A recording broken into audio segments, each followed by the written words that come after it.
आज मी माझ्या कामावरून निघताना धतुराचा फळ घेतला होता आणि या सोसायटीच्या खाली हा धतुराचं झाड आहे, त्याच्यावर छोटे छोटे खूप फळं होते। त्यातला हा तयार फळ घेऊन मी माझ्या घरी निघाले आणि घरी आल्याच्या नंतर मग मला निघायचं होतं आर्याचे कपडे रिटर्न करायला। नरेश पण लवकरच आले होते आणि मग आम्ही निघालो माटुंग्याला कपडे रिटर्न करण्यासाठी, जे त्याचे युनिफॉर्म आणले ते।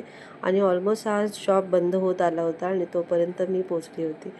त्यानंतर इथले कपडे सगळे आर्याचे मेजरमेंट देऊन वगैरे याचे युनिफॉर्म सगळे रिटर्न वगैरे करून घेतले आणि त्यानंतर मग इथूनच मी आर्यासाठी आणि नरेशसाठी सँडविच घेतले आणि नरेशला गाडीमध्येच खायला दिलेलं होतं, कारण की तो तसंच सकाळपासून आला होता आत्ता।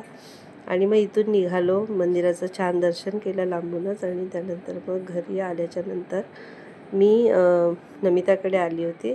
तर नमिता करत होते स्वयंपाक आणि यांची कॅट ह्यांना फ्रीजवरून बघत होते। त्यानंतर मग मी घरी आल्याच्या नंतर माझ्यासाठी बनवायला घेतलं हे साबुदाणा खिचडी। हिची रेसिपी तुम्हाला नेक्स्ट व्हिडिओला भेटेलच। आज एकादशी होती म्हणून माझ्यासाठी बनवली आणि आर्यासाठी आणि नरेशसाठी बनवली होती डाळ आणि सुरणाची कापं। तर असा होता दिवस। भेटूया नवीन व्हिडिओमध्ये, बाय।